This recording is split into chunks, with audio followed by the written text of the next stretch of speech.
المؤلف رحمه الله تعالى ونفعنا وإياكم بعلومه في الدارين آمين يا رب العالمين.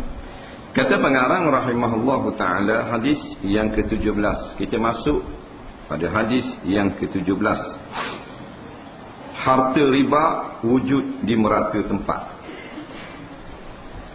An Abi Hurairah radhiyallahu anhu qala qala Rasulullah sallallahu alaihi wasallam la ya'tiyanna 'ala an-nasi zamanun la yabqa minhum ahadun illa akala ar-riba faman lam ya'kul asabahu min ghubarihi, rawahu Ibnu Majah. Artinya, daripada Abi Hurairah radhiyallahu anhu, Rasulullah sallallahu alaihi wasallam bersabda, akan tiba suatu zaman tidak ada seorang juga pun kecuali ia terlibat dalam memakan harta riba. Kalau ia tidak memakannya secara langsung, ia akan terkena juga debu-debunya riba. Hadis riwayat Ibnu Majah. Hadis yang ke-17 menceritakan di antara tanda-tanda akhir zaman banyak berlaku riba. Nampaknya apa yang telah disabdakan oleh Rasulullah SAW ini telah menjadi kenyataan. Kerana Rasulullah wa ma yantiqu anil hawa in huwa illa wahyun yuha. Nabi Muhammad SAW tidak berkata-kata dengan akal semata-mata. Semua perkataan Nabi merupakan wahyu. Akhir zaman la yabqa minhum ahadun illa akala riba. Tak tinggal seorang habuk pun mereka semua makan darah riba mereka. Kalau tak makan secara langsung, secara direct, kena debu-debu. Kita kena dengar molek masalah ni. Keterangan dia pendek je. Dia kata hadis sabdaan Rasulullah SAW ini sangat jelas di hadapan mata kita pada hari ini. Pendek syarah ni. Itu Allahu Rabbi. Riba semua orang tahu haram, tetapi tidak semua orang takut riba. Dia gitu. Kita tak mau tahu sekadar tahu benda ni haram, benda ni haram. Kita nak belajar macam mana jadi haram. Sebab sampai masa kita tak buat lah. Ni kalau kita pandai sebut ya haram, tapi kita tak tahu buat juga. Semua orang tahulah riba tu haram, tapi sampai masa riba juga. Riba lebih bahaya daripada zina. Kalau zina dalam kampung, dalam mana memang ada. Riba seorang dua tak pedang buat riba. Tu pun tak boleh gerentu. Kalau ada gerentu bang juga. Ini riba. Kullu qardin yajuru naf'a fahuwa riba. Tiap-tiap pinjaman yang menarik keuntungan itulah riba, kata Rasulullah sallallahu alaihi wasallam. Satu dosa yang lebih hebat, yang lebih berat. Kerana apa? Kerana dosa-dosa besar lain agak berkurangan dan tewas dengan dosa riba. Dosa yang semua orang nak buat dan tidak malu dan segan buat. Kalau kalian porong, tok guru tak gamau. Tapi riba, tok guru dalam slow. Boleh buat agreement riba. Tu dia bahaya.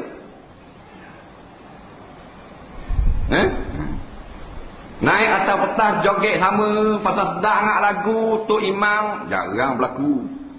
Faham? Tapi tok imam 12%. Nampak? Slow sign agreement. Tok bila jadi grand tu. Dah sungguh ni akhir zaman.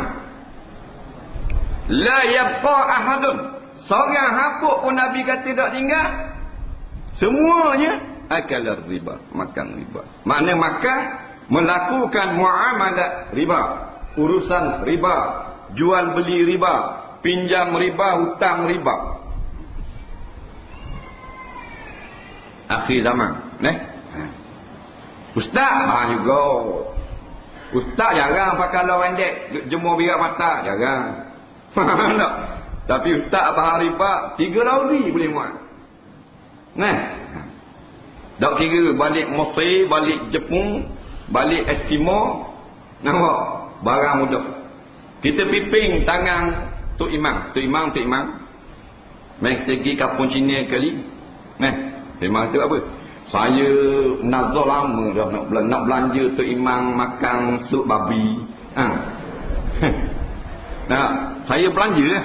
Hei, cakap apa gini? Haram, dosa besar. Tok Imam kata. Nah, dosa besar daging babi. Innama harrama alaikumul maitata wad dama wa lahmal khinzir. Mudah dengar ayat. Sesungguhnya Allah Taala haramkan kamu bangkai dan darah dan daging babi, kata Tok Imam. Nah, kalau nak belanja ni kata Tok Imam bang riba. Dah lama. Nak. Tu riba Tok Imam punya rumah, beli kereta cara riba. Dah lama makan darah babi. Buat riba Tok Imam. Hari yang saya belanja. Ini hakikat sebenar. Nah. Babi dah akan. Babi riba buat. Sama-sama dosa besar berlaku. Nah. Dosa besar berlaku. Bukan jahat pada makan babi. Nah. Dirhamun minar riba ya'kuluhu rajul. Satu ria yang dikerjakan riba oleh seorang laki-laki, ka'an ya'tiya ummahu au kama qala, seperti dia bersetubuh dengan mak sendiri. Sia. Mana ada riba sia. Nah, pinjaman 100,000 bayar jadi 118,000. Nah, dah 18,000 berat dah itu.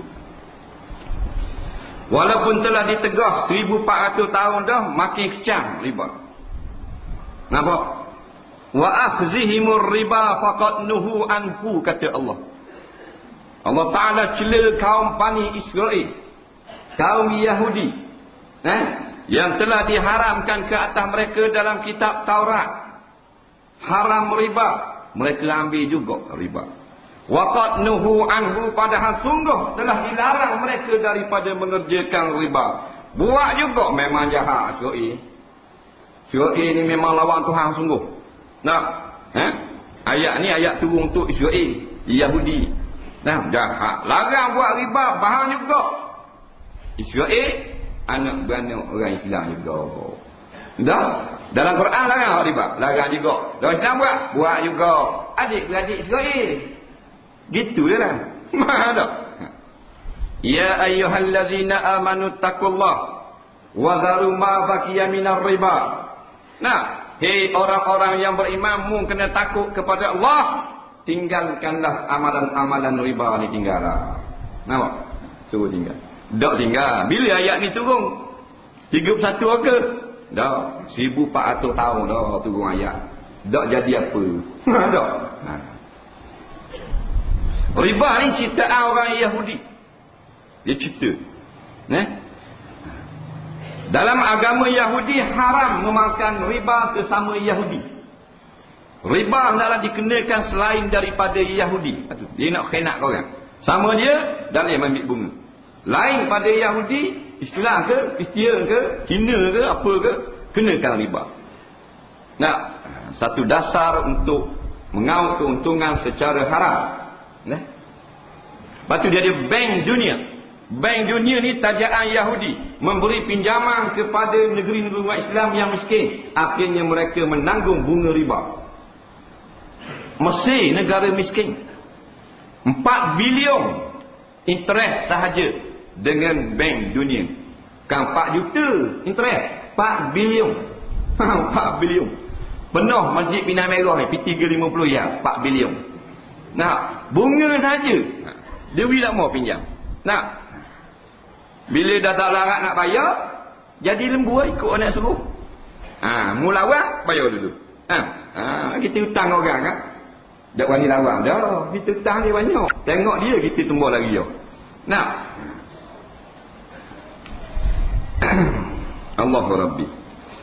Tapi alhamdulillah ada juga usaha-usaha untuk menandingi bank-bank riba seperti ini, muamalah riba seperti ini. Sekarang dengan limpah kurnia daripada Allah Subhanahu wa taala wujud bank-bank yang bercirikan Islam. Nah, ada di Mesir ada bank Islam di Mesir. Dia tak guna nama bank Islam. Nampak? Bank yang melakukan kira bicara muamalat secara yang dikehendaki oleh syarak. Dia panggil bank Islam. Bukan nama bank Islam. Nampak? Macam bank Misr, bank Mesir. Bank Mesir ni dia dulu bank riba. Sekarang dia buat sistem Islami. Jadi ulama-ulama memberi fatwa harus bermuamalat dengan bank ini. Walaupun dulu bank Misra ini tidak Islami, sekarang sudah pun Islami, maka sekadar mana yang ada usaha untuk kembali kepada syariat, maka ulama memberi kebenaran kepada kita berurusan dengan bank-bank seperti ini. Walaupun keadaan Islami yang didakwakan oleh bank-bank sekarang ini tidaklah sempurna sebagaimana menepati syarat, umpamanya tidak tepat sebagaimana yang dikehendaki oleh agama, tapi sekurang-kurangnya umat Islam dia ada pilihan. Ada pilihan sekurang-kurangnya. Nak buat sempurna mungkin tak dapat lagi, tapi sekadar yang adalah mana-mana yang melakukan cara Islami, maka ada kekurangan, kecederaan sedikit sebanyak, diketahui oleh Allah Subhanahu wa taala. Kita ada niat untuk melakukan muamalat secara Islami, kita tidak suka pada jalan riba, ada kekurangan, insya-Allah diampunkan oleh Allah Subhanahu wa taala.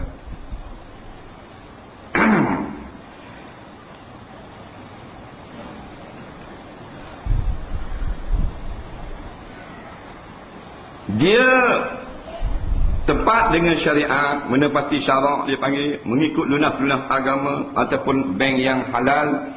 Bukan makna namanya Islam, dia tak mesti nama tak ada benda nama, iaitu cara urusan dibuat di situ Islami ataupun tidak.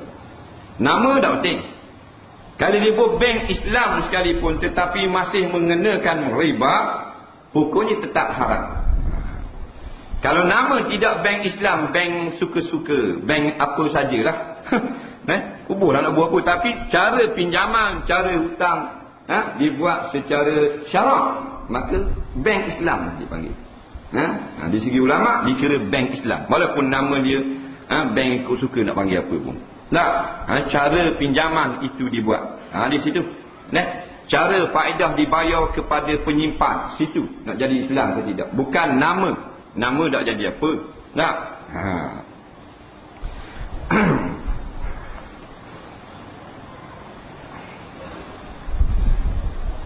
Jadi ada juga orang mengajar, dia kata sekarang ini dimaaf makan riba kerana sudah menjadi lumrah.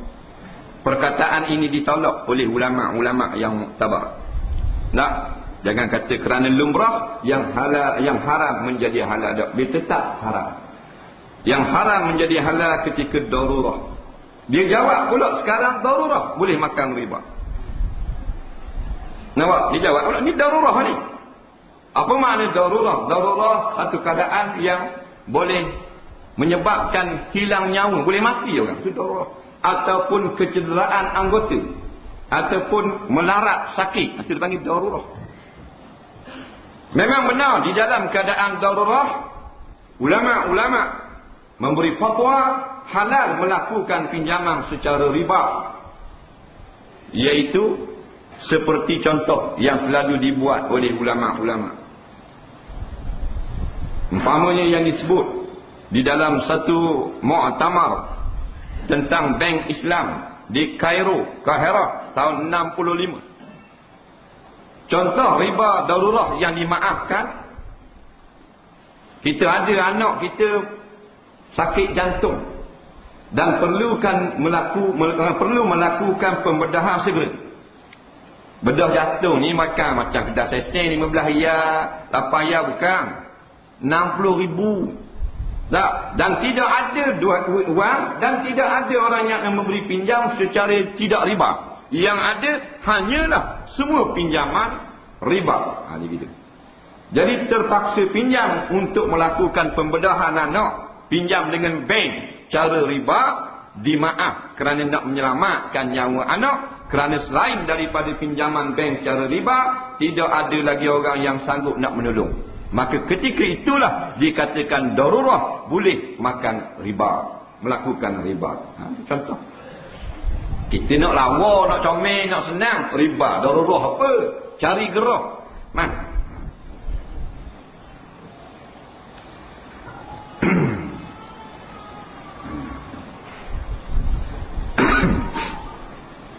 Dalam tahun 1983, satu muktamar oleh bank-bank Islam dibuat sekali lagi di Kuwait, di bandaraya Kuwait, disertai oleh pakar-pakar ekonomi Islam dan ulama-ulama fiqh dan beberapa orang mufti negara Teluk. Dia telah membuat satu keputusan, beberapa keputusan. Kita dengar di antara keputusannya yang dikeluarkan oleh muktamar tersebut, semua faedah interest yang dilakukan pada bank dan finance adalah haram, riba jahiliah, dosa besar. Dia kata tak ampun dan tidak dikira darurah.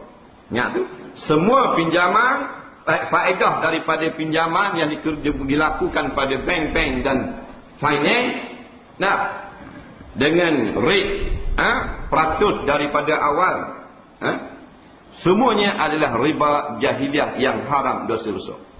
Itu keputusan. Jadi mana-mana ada ustaz pandai pula pada ni sahabat, kerana muktamar ini menghimpunkan hampir 100 orang ulama fiqh dan pakar ekonomi Islam, termasuk Dr. Yusuf Qardawi, Syekh Abdul Halim, Syekh Muhammad Al-Ghazali, memutuskan faedah hukumnya adalah riba yang haram juga, tidak maaf, bukan darurah. Yang kedua,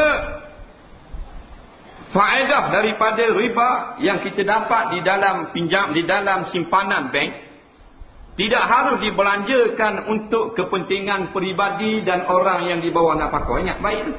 Sebab kita sekarang memang banyak ada saving account dalam bank. Interest dia tu. Dia ada interest pula. Kita boleh tahu interest masuk dah. Kita simpan BT8,500. Dia tak cara orang lain. Tiba-tiba, mari mana pula?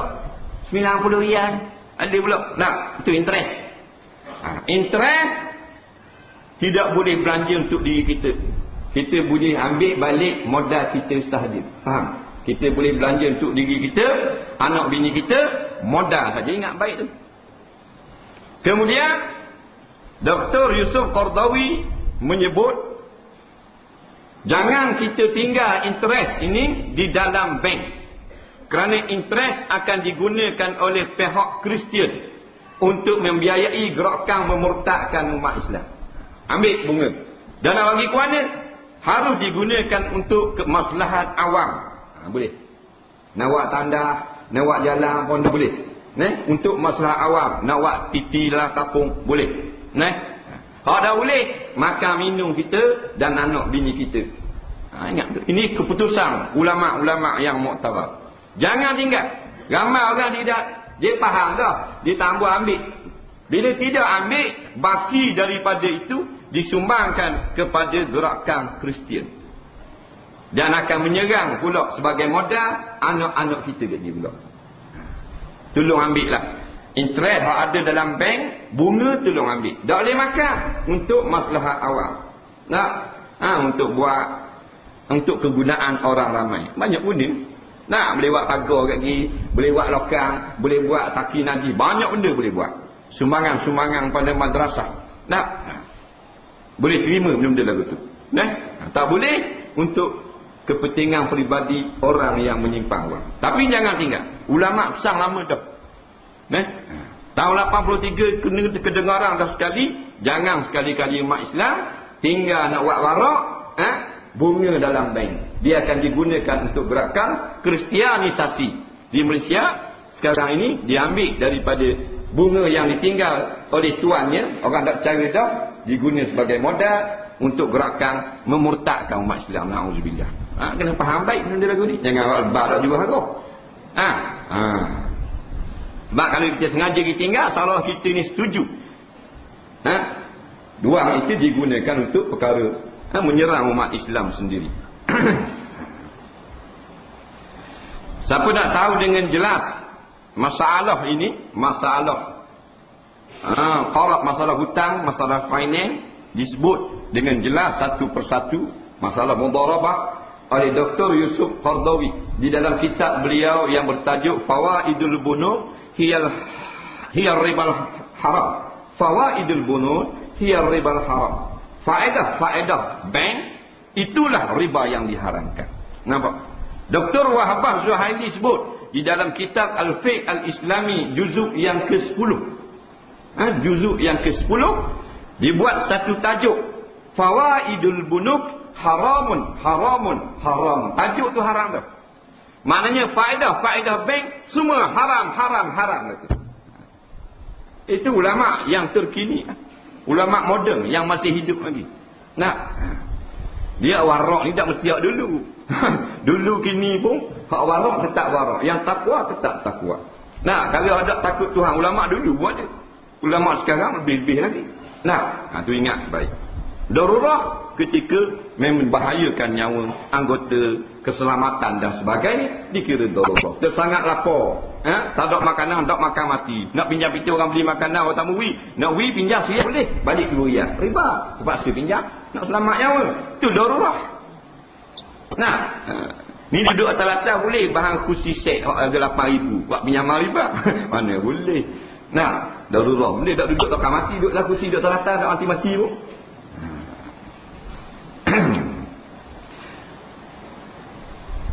Dalam satu hadis yang diriwayatkan oleh Imam Tabarani, kata Imam Tabarani kalau tak silap, iza zahara zina war riba fi qaryatin, apabila telah berlaku riba, zina dan riba telah ada di dalam suatu negeri, faqad ahadu ala anfusihim azaballahi aw kama qala.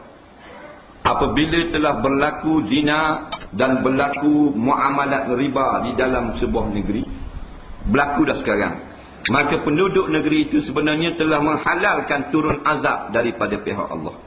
Hebat. Sebab itulah kita dengar dah ayat tentang riba, kita berhentilah daripada buat riba. Hak lepas-lepas Allah Ta'ala boleh mengampun kita taubat kepada.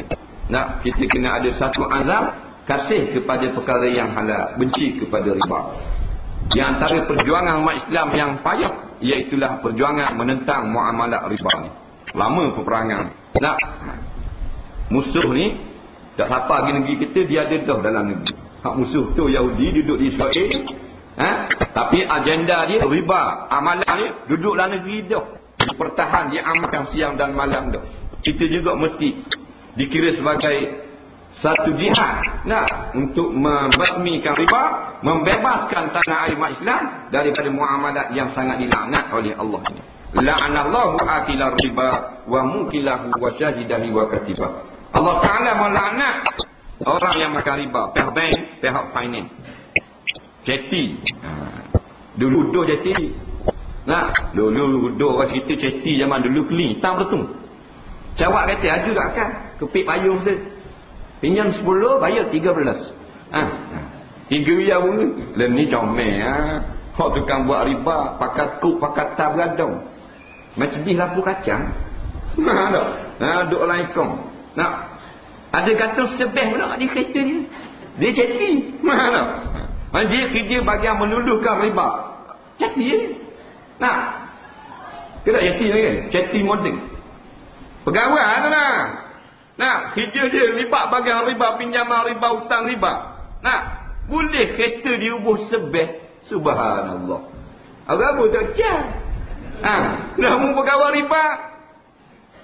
Ini salah-salah. Yakhadi'un Allah. Mereka salah. Nak menipu Allah. Tak boleh. Nampak? Wallazina amanu. Nak menipu orang beriman. Tak boleh. Ini pelik-pelik. Kerja buat benda haram, gantung sebeh lah kereta. Belakang ni, cermin belakang tulis La ilaha illallah Muhammadur Rasulullah. Apa benda? Nampak? Asyahid ghayatuna tulis. Hebat lagi ni. Mati syahid tujuan kami. Mumbah apa? Biar tu. Biar betul nak buat satu-satu benda. Nah, tak ada ilmu baharam barang habis. Jadi punah jahanam habis. Nah, dengar ayat riba jangan lawang, jangan babi, jangan buat keras kok, jangan mana-mana. Jangan nak tuih, waktu nak kona kok ni. Kerana jenis keras keng ni Tuhan memang tak suka. Nah, wallahu la yuhibbu kulla kafarin asim. Sesungguhnya Allah tidak suka, tak berahi, tak kenal kulla kafar, tiap-tiap mereka yang sangat kuat membangkang. Sangat kuat engkar. Lagi pula asim, hatinya penuh dosa. Orang yang mengerjakan riba dibangun macam kena rasuk polong di hari kiamat. Alladzina ya'kuluna riba la yakumuna illa kama yakumul ladzi yatakhabbathu syaitanu minal mas. Orang-orang yang melakukan tukang makan riba, manajer riba di atas muka bumi ni, dia akan bangun di hari akhirat, termasuk ceti ke alung ke apa ke, pak tukang ambil makan bunga riba. Dia tidak akan bangun pada hari kiamat melainkan seperti bangunnya orang yang kena rasuk atu bersih. Orang rasuk datu nampak? Musim petang kali bangun. Boleh kena lagi kalau bangun musim petang kali macam musim datu. Oh, ni manajer riba ni. Boleh kena. Nah, hari kiamat Tuhan sebut dalam Quran. Cerita dalam Quran. Nah, sebab tu dah kita dengar dah, kita berhentilah.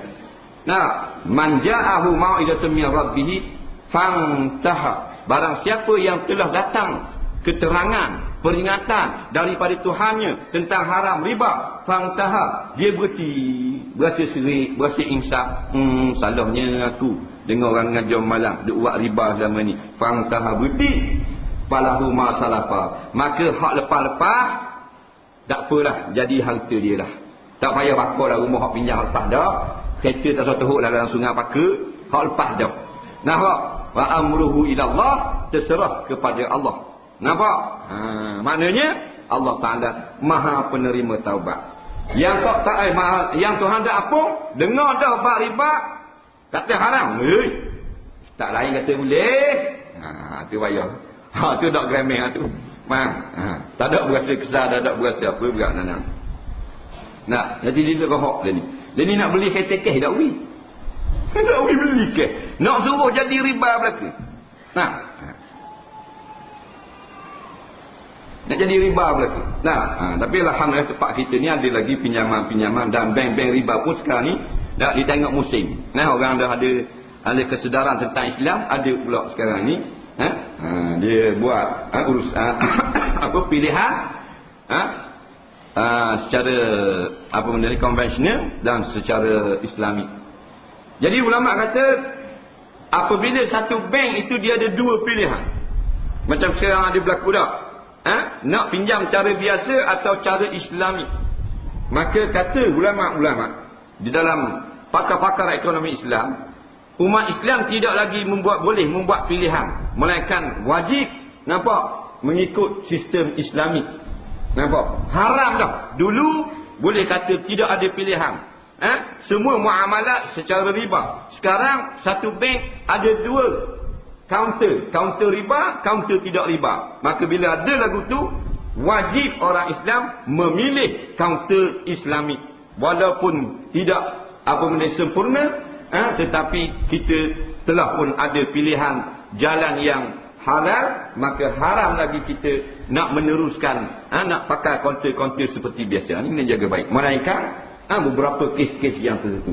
Ni lagu tu. Jadi kalau beli kes, punah janang kita. Mari dia mau ambil piti dua ni, begitu begini. Nak jawab susah kat kita. Kita menang tandingan ngai, 2 kali menang. Nak jawab gitu. Rohok pula mari 2 60,000 kes. Beli kes. Jadi susah. Jadi ada apa-apa tak kena dalam rumahnya kait habis kena pula. Mari. Patutnya secara dah beli kes. Dia nak dikabur dah kan? Dia nak cukai ni sampai ke lubang cacing. Dia nak barang cukai ke dia. Lepas tu Nabi kata la yadkhulul jannah sahibu maksin. Tak akan masuk dalam syurga sama sekali pekerja-pekerja pejabat cukai. Na'udzubillah. Hadis yang ke-18. Orang minum khamar dan menamakan bukan khamar.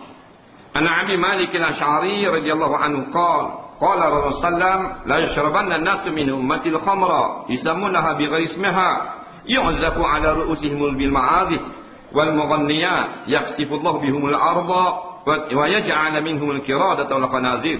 Rawahu Ibn Majah. Artinya daripada Abi Malik Al-Asy'ari radhiyallahu anhu, bahwasanya ia Abu Malik mendengar Rasulullah SAW bersabda, sesungguhnya ada sebahagian daripada umatku yang akan meminum khamar, minum arak, dan mereka menamakannya dengan nama yang lain. Mereka meminum sambil dialunkan dengan bunyi muzik dan suara artis-artis. Ada belakang dah ni. Allah Subhanahu Wa Taala akan menenggelamkan mereka dalam bumi dengan gempa. Tuhan akan buat gempa bumi negeri umat Islam lagi. Dah lama dah, ada belakang dah lagi. Tunggu gempa bumi. Dan Allah akan merubah mereka menjadi kera atau babi. Na'udzubillah. Siapa ni? Yahudi Nasara. Nabi kata, nasun min ummati, satu puak daripada umatku. Bukan Yahudi Nasara, orang Islam. Tuhan akan tukar jadi perangai kera dan jadi perangai babi. Nampak? Pernah dah berlaku dulu jadi babi, jadi kera. Kalau cerita orang Yahudi jadi kera dalam Quran. Satu negeri, nama negeri itu Ailah, negeri tepi patah. Tepi patah dekat dengan laut lah, macam tepi tembok lah. Dia dekat dengan laut. Nama Ailah di Israel. Jadi Allah Ta'ala larang muka ikan hari Sabtu. Kerana hari Sabtu hari besar. Dalam kitab Taurat. Babi. Nak muka juga. Pada 6 hari kerja, hari Sabtu duduk beramal. Ada tu pada hari yang mereka dia kata gini lah. Kita pergi letak buka hari Jumaat. Hari masuk hari Sabtu. Hari Ahad kita pergi akad. Jadi kita tak kerja hari Sabtu. Ikan boleh tak? Jadi kita buka hari Jumaat. Cerdik kat dia. Buka letak hari Jumaat, akad hari Ahad. Jadi Sabtu tak ada benda, relax dah buat kerja. Tambah main ikan. Cerdik dia. Maknanya mereka nak menipu Allah. Allah Ta'ala tukar mereka itu menjadi kera. Jadi beruk sungguh. Bukan kata perangai kera, beruk sungguh. Terlepak-lepak, menolong. Nampak? Tak jadi atas tengok cermin berkelapa tengok. Jadi beruk habis. Hak kumpulan hak babi ni. Kumpulan yang tengok saja tapi tak laut. Hak tu tak jadi kera. Yang lagi pula yang terselamat lagi satu kumpulan ulama yang telah tegah dah. Aku kata dah, membabit jadi kera. Batu sekarang kalau kita pergi di Israel, kita panggil orang-orang Israel ini monkey, marah dengan dia. Keturunan kera, marah dia. Dia ada cerita. Keturunan dia pernah jadi kera sungguh. Jangan kita kata pula mana boleh orang tukar jadi kera. Orang-orang lah. Itu pakai akal kepala otak. Dalam Quran Allah Ta'ala telah tukar satu golongan penduduk kampung Israel, nama kampung Ailah menjadi kera. Terlacak-lacak. Sungguh jadi beruk sungguh. Ini umat Muhammad bukan saja jadi beruk dan jadi babi, jadi khinzir. Kita tengok keterangan maksudnya. Akan ada di kalangan orang Islam ini yang akan minum khamar, arak yang telah diharamkan 1400 tahun dulu. Ini minum semula dah umat Islam. Dan mereka mengatakan minum itu bukan khamar, bukan arak. Dia kata ini brandy, bukan arak. Ini whisky. Dia pun nama lain. Isamunaha bi ghairi ismiha. Tukar nama lain. Macam riba tadi ya, dia tulis interest. Dia tulis faidatun, faidah. Dia tulis riba. Riba dah. Macam kalau pinjaman nak beli rumah, ditanya aku maju. Dah ini riba apa kata? Riba. Oi, dah kata gitu pak cik. Jangan kata riba itu interest. Interest dah cek bunyi. Awak tulis bodoh. Dia tulis interest. Atau kata walaupun khamar, dia tak tulis nama arak di botol. Dia tulis itu arak dah. Dia tulis whisky, brandy, toddy, champagne, wine, BSOP, vodka. Banyak masa kan. Kepala anjing, kepala buruk ada berlaku. Kalau kafir minum, ala kuliah ni orang Islam minum. Orang Islam kedarah arak. Ia hanyalah sejenis minuman yang dapat menyegarkan badan. Menyegarkan badan pula. Dia kata arak. Tak?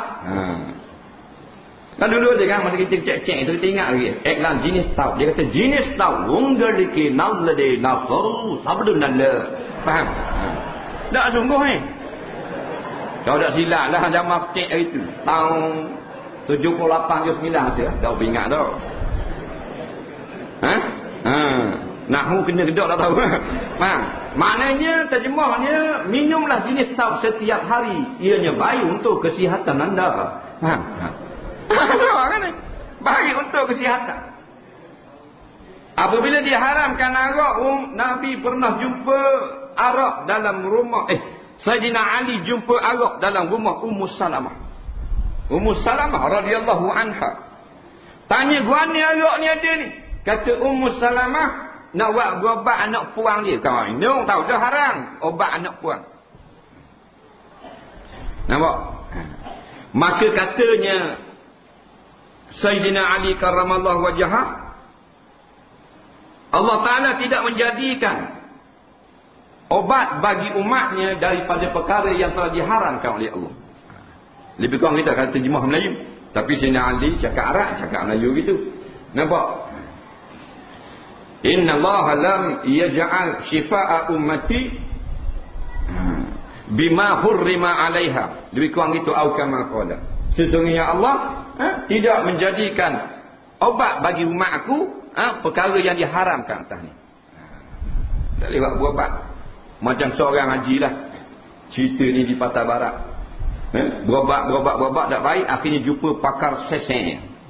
Pakar Cina ni suruh minum air segelas sahaja. Nak setahun minum segelas. Jenis arak Cina. Akhirnya minum semua sedap. Nampak? Tak berobat bila baik penyakit, jadi tagih arak. Kena ke dia? Kena ke dia lah. Nampak? Sebab tu Allah Ta'ala hancurkan negeri Bosnia. 1 juta orang lebih mati. Nampak? Kerana sebelum diserang oleh puak Serb, memang teruk orang Bosnia. Islam Bosnia. Tapi mereka telah mula meninggalkan, beramal dengan ajaran Islam, kahwin campur, murtad. Minum arak ada dalam rumah, wajib duduk dalam rumah. Ada bar dalam rumah, bar, mini bar, sebab letak arak dalam rumah. Tak sampai 3% orang Islam Bosnia yang semayang mengamalkan Islam. Tak sampai. Habis, dia serang di Serbia, dia bunuh tembok. Tinggal berapa orang ni? Ini semua bala daripada Allah. Di Lebanon 2 minggu sebelum Israel mula menyerang selatan Lebanon, di Beirut pertandingan bikini kontes. Di Beirut tandingan baju dalam, baju seluar dalam. Tandingan ini jalan kuat tap-tap, hak lelaki tengok ke bawah. Dan 2 minggu lepas tu Israel Islam selatan Lebanon. Ni benda gini ya. Atau yang dapat menghilangkan dahaga.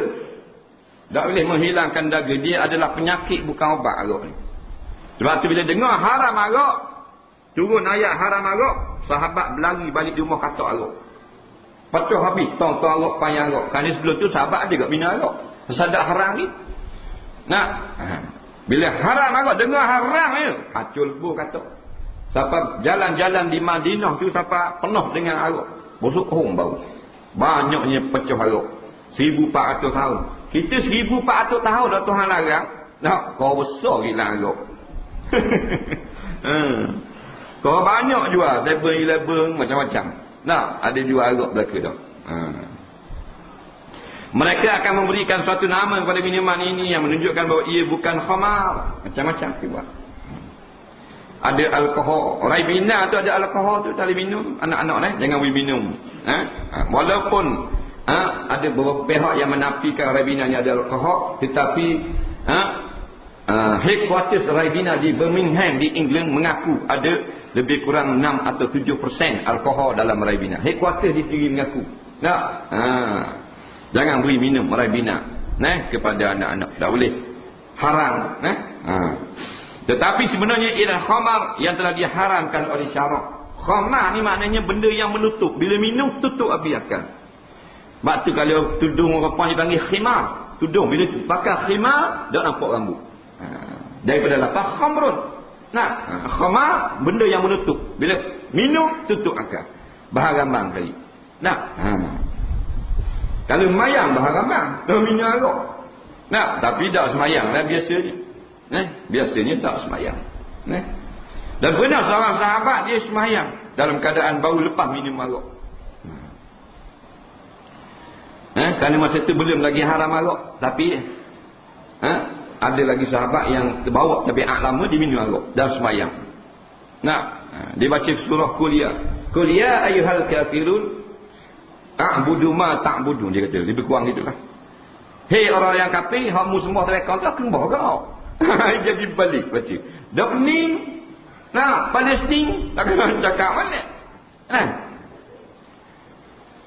Seminggu lepas budak mabuk bawa motosikal langgar tepi jalan kaki seorang diri. Ini tak tiba kata dia gendong dua orang. Muka sembang ni pasu bunga, tubik darah kat hidung, kat telinga, kat mulut. Maknanya tenang saka lah, tunggu masa. Mabuk. Kawan dia pun ajar ngucap. Ngucap. Kawan mabuk kau. Tapi tahu kat dia mabuk-mabuk baca ngucap. Orang lagi lebih takut darah HIV apa dah mabuk. Dalam 10 minit 20 minit KO. Na'udzubillah. Mati katok gitu. Kawan ni ajar ngucap. Anyuk gitu ajar ngucap. Habis power kat dia. Suruh teringat ngucap. Dalam mabuk ajar ngucap. Kemudian sudah menjadi kelaziman pula suasana mabuk arak itu akan sertai dengan alunan muzik dan juga nyanyian arti-arti kenamaan, arti hebat-hebat lah. Tak. Orang Bukit Jalil tunggu Lailatul Qadar. Terengganu juga juara. Bagus lah Terengganu best punya tari. Jadi juara Akademi Fantasial. Nampak? Mak ayah atau anak ni nak naik bas rombongan ke Bukit Jalil memberi undi kepada penyanyi-penyanyi. Pesan ke anak jangan nano-nano kan. Pesan ke anak. Tak nano apa lagi dah pergi kat orang joget bengongnya mak. Ayah kata dengan kereta anak bas tunggu tepi jalan 5 buah bas. Atau kampung kita 5 buah bas ni. Nak pergi undi di Bukit Jalil. Nak pergi tolong, pergi menang. Nampak? Baca doa. Dia kekek macam ni. Selamat rombongan. Na'udzubillah min zalik. Ini semua ni satu kebodohan. Jahil tukir sungguh. Tak. Duk berasa ke benda tu benda boleh. Benda tu benda dilaknat oleh Allah. Dipertandingkan perempuan laki-laki atas satu petak. Hak bawa pula tina garik bersorak bertepik menolong macam anak beruk, macam anak ke. Allahu Rabbi. Benda lagi. Nampak? Batu ni tak boleh main slow-slow dah, kena keras. Kena keras dah. Gasak-gasak dah. Tak apa kita keras kerana kita kasih kepada masyarakat kita sendiri. Wal yunziru qaumahum, daklah kamu memberi ingat kepada kaum dengan keras, jangan lembut. Yunziru maknanya beri kekerasan, amaran dan sebagainya. Ini perintah Allah. Hanyung habis. Tukar gini. Dah ada benda dah menang hak Terengganu, mainkan ni hak mu ni. Faham nyanyi situ, nyanyi situ. Bah kaponyo bina wego. Buat bahasa. Dah lah kita sendiri show sama. Pada malam sebelum pertandingan akhir, semalaman sebelum final. Nampak? Ketua ulama Akademi Fantasia baca doa. Rabbana atina fid dunya hasanah wa fil akhirati hasanah wa qina azabannar. Nampak apa ni? Kita nak kata dia. Minta hasanah dunia akhirat. Kerana pelajar-pelajar pondok AF4 ni akan bertanding hebat mana esok. Nampak aku ni. Masing-masing punya hal. Nyanyi ni harganya haram. Dengar haram. Jual haram. Istimewa pula kalau penyanyi perempuan. memang tidak ada khilaf. Haram. Nah, hukumnya adalah haram. Dalam Musnad Humaydi bersebut la yahillu samanul mughanniya. Tiada halal, yakni haram harga upah menyanyi perempuan. Perempuan menyanyi dapat upah atau kita upah, terima upah, hukumnya haram. Tak halal harga itu. Berapa selagu haram. Nampak? Wala bai'uha, tiada halal jual. Wala syara'uha, tidak halal juga beli. Jual tak boleh, beli tak boleh. Wala istima'uha, dan tiada halal kita dengar lagu-lagu ni. Allah. Nah, batu tak ada dah ni.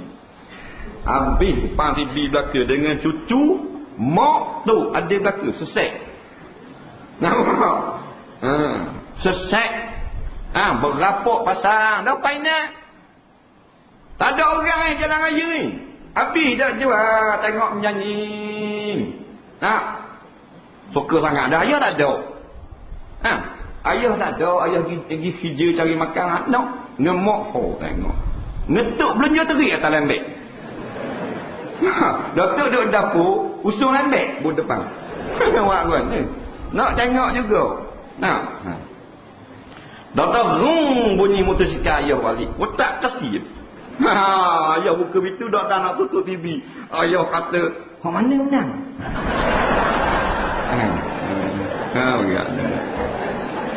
Allahu Rabbi.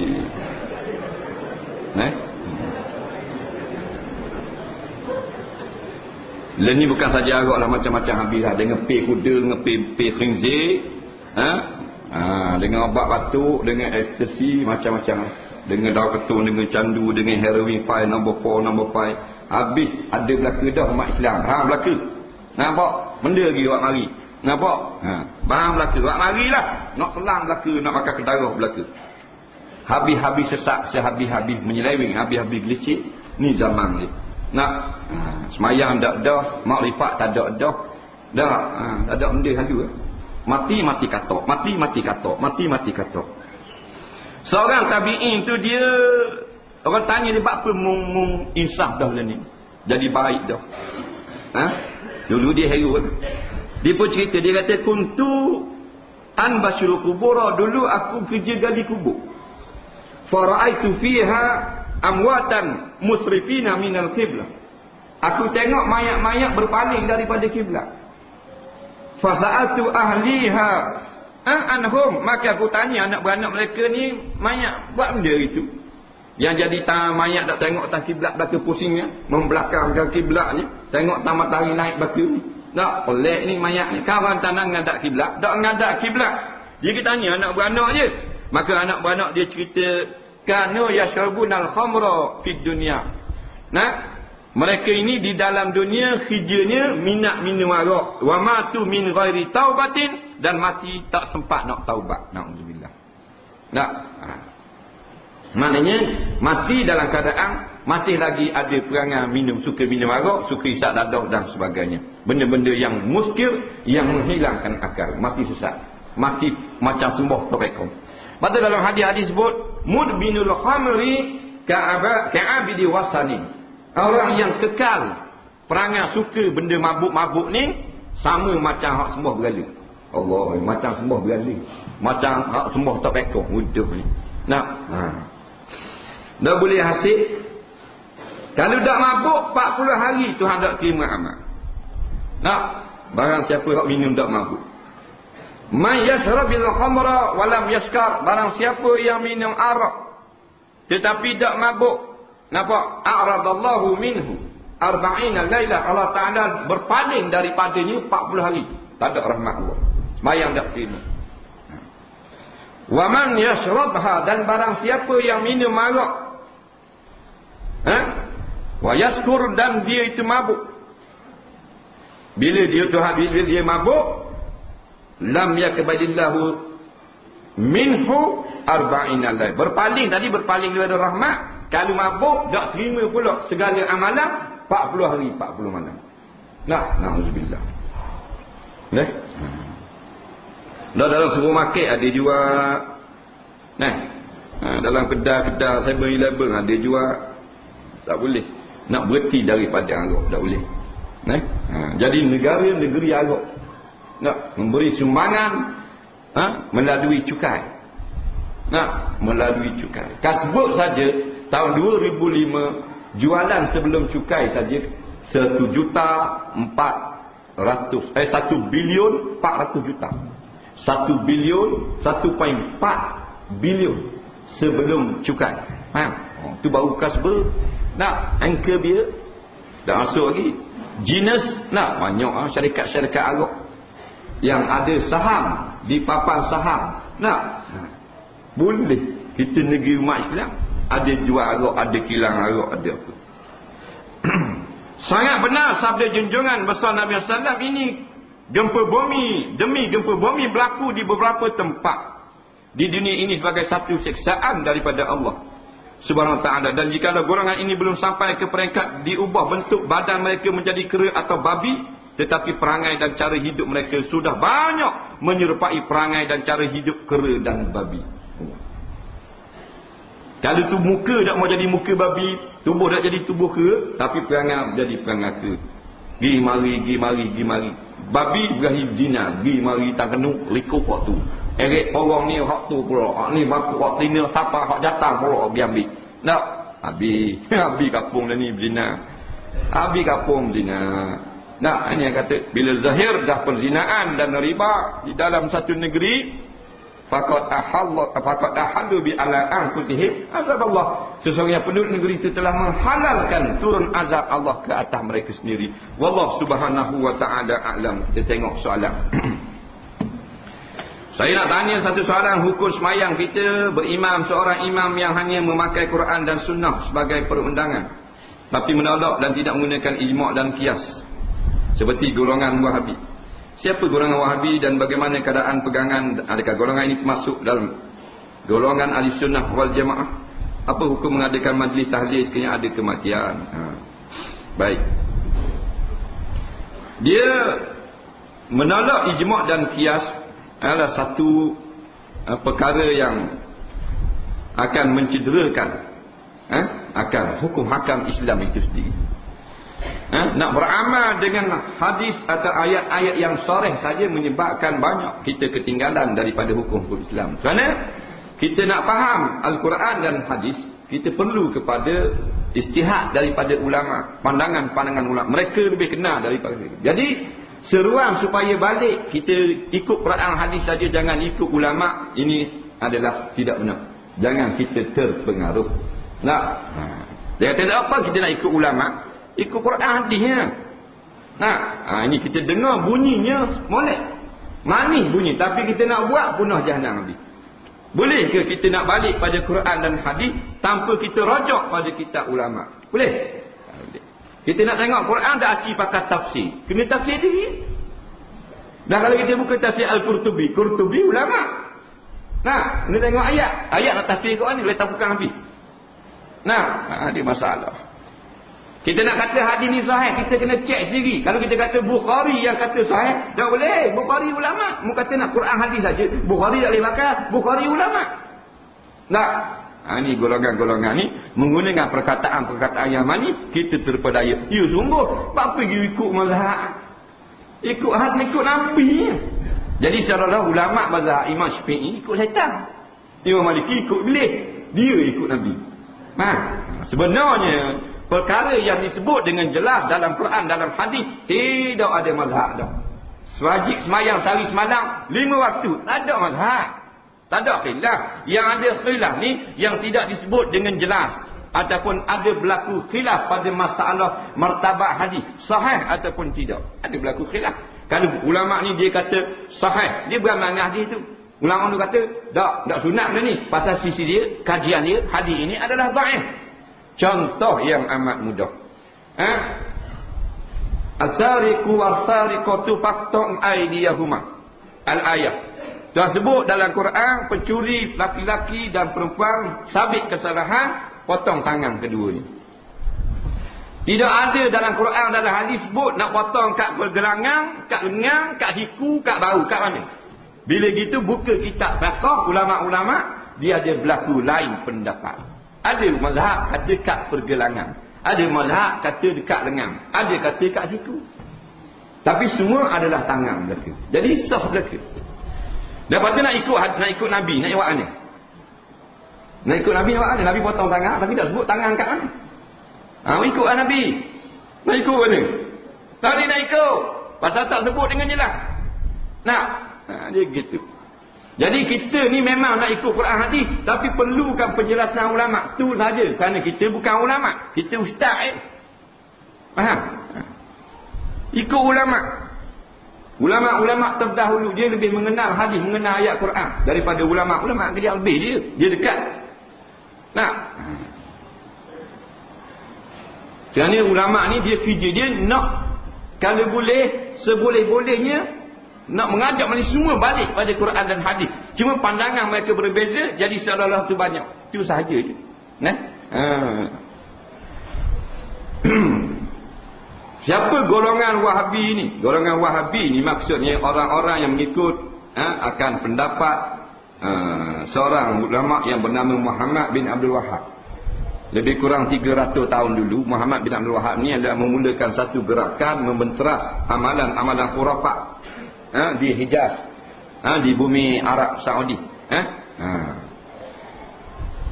Tapi sekarang ini ada sebahagian daripada pengikut-pengikut beliau yang terlampau taksub, yang memperleceh-lecehkan amalan orang lain, pandangan-pandangan mazhab lain, ulama yang tidak sependapat dengan mereka. Jadi taksub lagu ni tidak dibenarkan oleh Islam.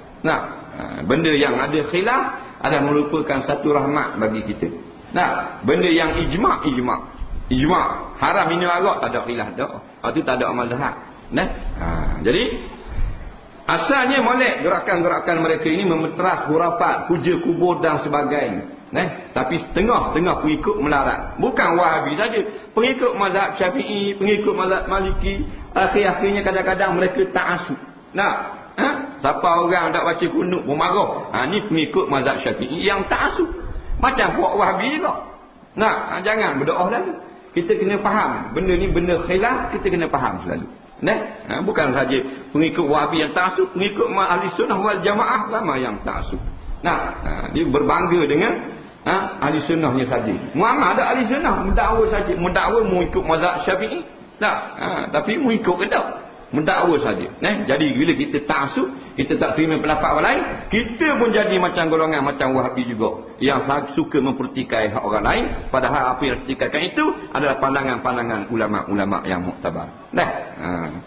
Hukum mengadakan tahlil. Tahlil ni kita sebut la ilaha illallah, maka boleh di mana-mana saja, mati hidup boleh belaka. Yang larangnya iaitu pergi niat nak pergi makan rumah orang mati 7 malam, menyusahkan orang mati. Kerana asalnya sunnah kita beri hadiah kepada rumah orang mati, meringankan beban. Itu saja. Jadi kalau kita pergi tahlil nak minta ampun kepada mayat, tidak ada sebarang larangan pun dalam hadis dalam ayat, dan tidak ada Nabi suruh pun, tidak ada sahabat suruh. Maka masuk dalam perkara bid'ah yang harus sahaja. Yang tak kena nak pergi makan rumah orang mati, nak menyusahkan dia. Hak tu memang tak kena, tak patutlah. Itu jawapan kita ambil daripada, kita rekahkan daripada jawapan Syekh Nasir Farid Wasil, bekas mufti Mesir yang lepas, 3 tahun lepas. Bukan kita jawab lah. Bagaimana jika isteri nak keluar rumah, suami tak izin? Bagaimana hukumnya? Ayyuma mar'atin kharajat min baiti zawjiha bighairi iznihi. Barang mana-mana perempuan yang keluar daripada rumah suami tanpa izin suaminya, la'anat hal malaikah hatta tarji', atau kama qala. Malaikat akan laknat isteri ni sampai dia balik semula ke rumah. Itu dasar dalil kita, ulama-ulama melarang, mengatakan wajib minta izin kalau nak keluar daripada rumah. Sama ada rumah tu isteri yang beli, duit dia semua, atau rumah tu suami yang beli atau sewa. Tak ada kira. Bila dia bersuami nak keluar daripada rumah, dia kena minta izin suami. Melainkan ketika darurah, rumah terbakar, tu lain lah. Nama bomba kata tu, ambil tak boleh lah, tu lelaki hamba tak izin. Tak boleh kira bodoh gitu. Bomba kata mu mampu kerah mu dalam mu seko. Nah, tu lainlah. Atak nak rutuh apa semua dah payah izin nak tu. Nak pergi pasal minggu kena kebor. Benda-benda yang jarang berlaku. Kalau hak sama-sama, tak payah minta izin sekali padang dah. Bila lepas tiap-tiap kali lepas basuh, nak jemur dua kat jemur orang. Takkan nak telefon pula jabat. Nak jemur baju ni. Boleh tak? Mampu gitu peripik. Dah lah isi riluk 5 riyal je. Bagaimana hukum suami pah isteri UMNO pula dah?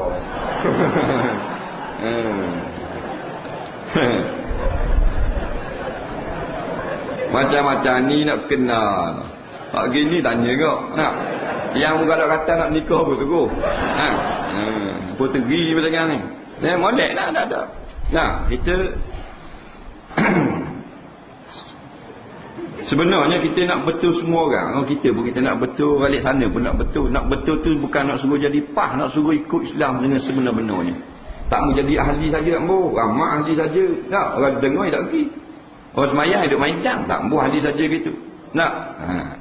Biar faham, dia beramal dengan Islam. Jadi kalau dah dapat isteri orang UMNO, tak apa. Alhamdulillah, boleh dakwah dia.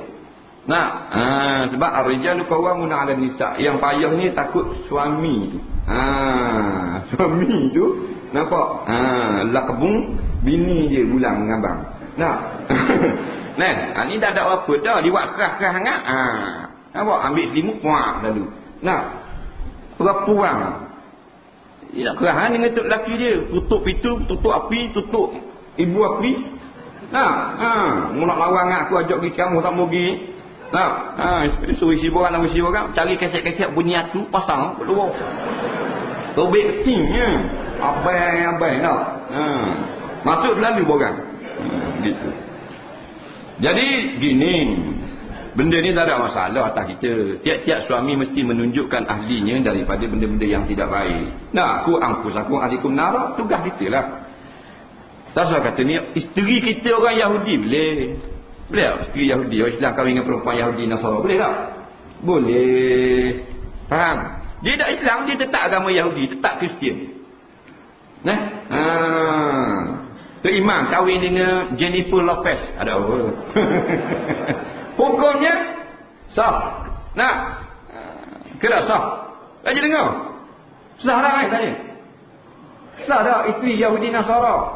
Sah lah. Yang tak boleh suami Yahudi Nasara. Tak boleh. Cuma ulama kata bila suami isteri Yahudi atau Nasara, sunat, bukan wajib, sunat atas suami mendakwa isteri yang kafir ni, kafir kitabiah kepada Islam. Dia gitu. Jadi kalau hak Nun ambil peluang kita nak mendakwa pada Islam, dah ni benda ingat. Tak payah. Kita ambil selendang ni, kita jari tambah jadi besar. Habis ya. Orang kita selalu. Keluar zakat fitrah dengan wang, adakah perlu bertaklid atau sebagainya? Pendapat yang muktamad, dia ada dua pendapat dalam mazhab Syafi'i. Pendapat yang muktamad difatwakan dia keluarlah zakat ini dengan makanan yang dimakan, mengenyangkan dalam negeri itu, beras keluar beras. Pendapat yang dhaif dalam mazhab Syafi'i boleh dengan harganya kerana mengikut pendapat mazhab Maliki. Maka kalau kita nak ikut, sebenarnya tidak perlu lagi bertaklid kepada pendapat yang mengatakan harus. Walau bagaimanapun, ada pula ulama berkata dengan jalan ihtiyat sebaik-baiknya. Kalau kita nak keluar dengan wang, dengan harganya saja, tidak dengan makanan yang mengenyangkan seperti beras, sebaik-baiknya bertaklidlah. Atas jalan ihtiyat, nak bercermat di dalam beramal. Itu saja. Cara mana yang terbaik untuk menjaga Quran yang telah rosak, tidak boleh dibaca? Cara menjaganya ialah dengan melupuskannya. Itu kita jaga. Kalau barang lain kita jaga simpan, tapi Quran kita jaga dengan cara bakar dia. Dalil daripada zaman pengumpulan Al-Quran diarah bakar oleh Sayyidina Uthman Ibn Affan radhiyallahu anhu. Nampak? Start pada tu ulama berkata harus bakar Quran dengan tujuan menjaga Quran daripada rosak, daripada dihina dan sebagainya. Kalau dah buruk, orang tak ambil dah, akhir-akhirnya kita tak ada anak cucu tahu ngata gitu, jadi hilang keselamatan Quran. Sekarang ni kita bakar, hukumnya adalah harus. Semua kitab bakar kata dibolehkan bakar. Tak usah bimbang. Bila bakar biarlah sampai hilang tulisan. Lagi dah hilang tulisan, haram kita tinggal gitu. Biar siapa tak ada tulisan. Kertas ada sikit lagi tak apa, tak ada tulisan. Bucu-bucu ni dia saja ada tinggal. Tapi tak ada tulisan, halal dah perbuatan kita. Tapi sunat biar siapa licin. Dah pakar dah, tak wajib tanam. Nak tanam juga, setengah ulama kata sunat. Dan atas pula, kalau hak tanam dah pula, sunat pula tanam tempat yang tidak ada najis. Tempat orang yang tak pijak. Tapi hak fatwa suruh debu tu peranyut laut, tak ada lagi. Hak tu biasa toyo tok laut. Tak.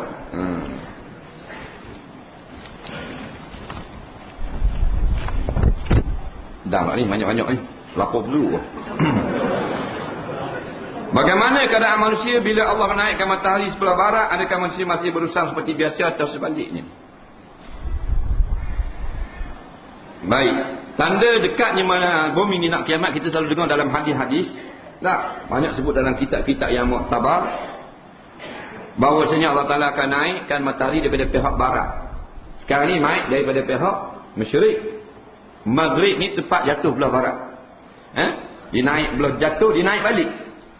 Tapi setelah beberapa seketika, ini disebut dalam hadis-hadis yang sahih.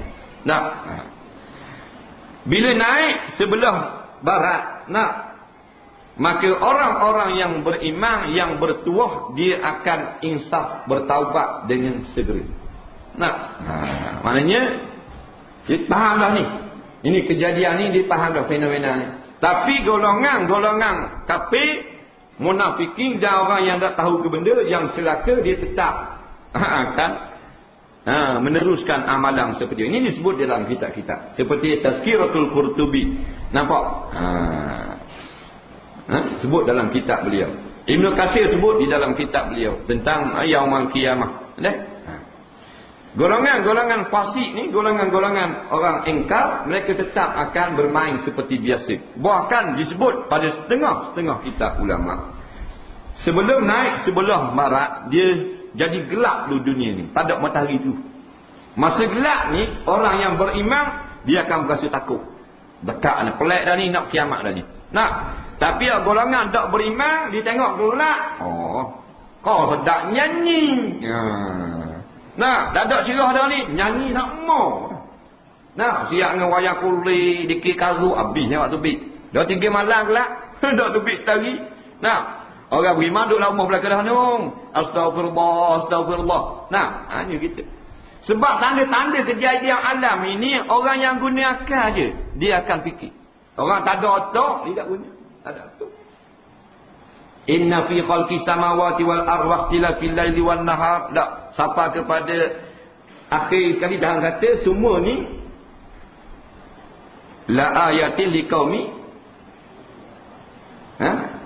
yaqilun. Menjadi tanda bagi orang yang menggunakan akal. Tidak sama. Bagaimana urusan dunia masih akan mencari harta atau sebaliknya? Ya, sama. Sebab tanda-tanda kebesaran Allah Tuhan tunjuk dengan macam-macam dah, tetap sama. Orang ahli lara tetap lara. Tengok bila Allah Ta'ala jadikan ombak tsunami 200,000 orang mati, kita buat konsert pula. Tak ada hal. Golongan-golongan beriman di negeri lain, dalam keadaan berduka cita, bermohon bertaubat kepada Allah. Kita nyanyi habis bitek. Kita sama je. Di atas jiwa dah. Jiwa tu jiwa nyanyi dah, tetap nyanyi dapat bila-bila. Berakhir hiburan lah. Wak mari apa gajah rimau ke bumi pun. Orang cerita masa Jepun meretah di tanah Melayu. Habis dah. Tak jalan, tak boleh nak jual. Takut habis. Tak boleh nak jual, tak boleh nak tu, tak boleh nak kebun, tak boleh. Takut ke Jepun. Saya dah tutup. Main bahawang. Tak tutup tu. Jepun ada main lagi. Jepun kata berani orang Melayu. Main juga, main joget. Joget, tak tutup. Orang lain tutup lagi. Tu kata. Kalau jenis darah joget dah berakhir pada benda laga, tubik matahari sebelah 2 bulan tak jadi apa, main itu. Tak jadi apa, dia ni mabuk habis tu. Di masa itu adakah lagi orang-orang yang beriman? Orang-orang beriman akan dimatikan oleh Allah sebelum pecah langit. Ini ulama cerita dekat botek. Jadi orang yang beriman, sahih imannya, dia tidak akan merasa gempa bumi yang terakhir. Nampak? Yaumul zilzalah, hari gempa, gegak gempita, hatu dia tak akan rasa. Disebut di dalam kitab-kitab, dalam hadis-hadis, Allah Ta'ala akan mematikan orang yang ada iman di dalam hatinya. Dan tinggal api belaka. Nah, masa itu joget habis pagi, petang, siang, malam, barulah pecah langit, pecah bulan dan sebagainya. Minta hurai ketawa dalam Islam yang dibenarkan. Adakah ketawa sampai berdekah-dekah atau hanya senyum saja seperti dalam majlis ilmu dan dalam majlis dalam masjid. Dia yang terbaik ialah yang dicontohkan oleh Rasulullah SAW. Katanya para sahabat Nabi bila ketawa dia tak keluar bunyi, dia nampak gigi. Tapi kalau kita ketawa keluar bunyi tak haram. Bukanlah haram.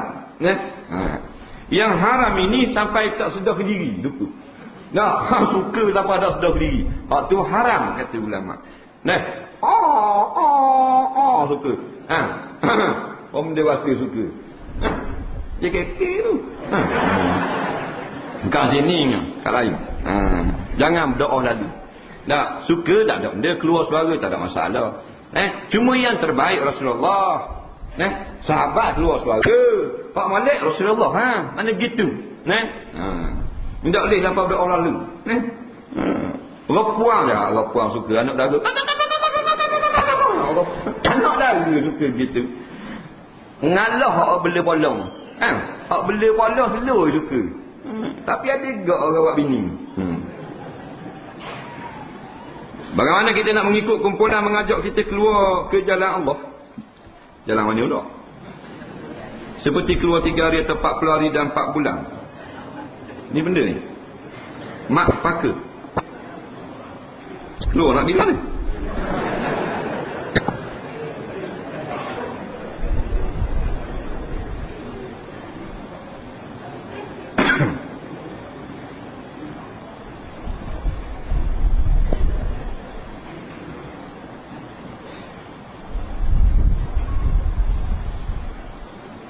Keluar lagi dua ni.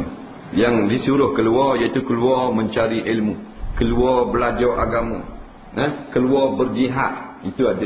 Keluar berdakwah, itu ada. Tapi tidaklah ditentukan dengan 3 hari ke 40 hari dan 4 bulan, tidak adalah.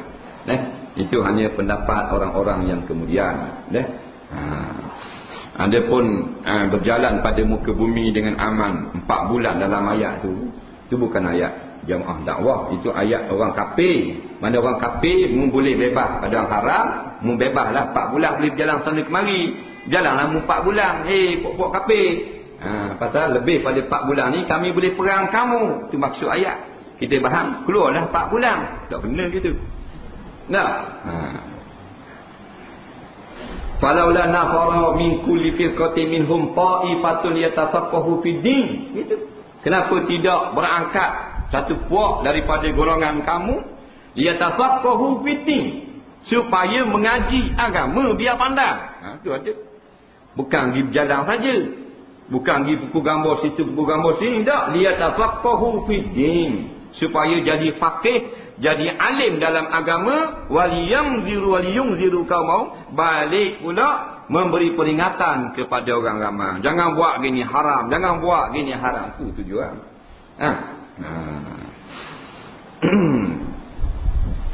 Lagi 9 suku dah.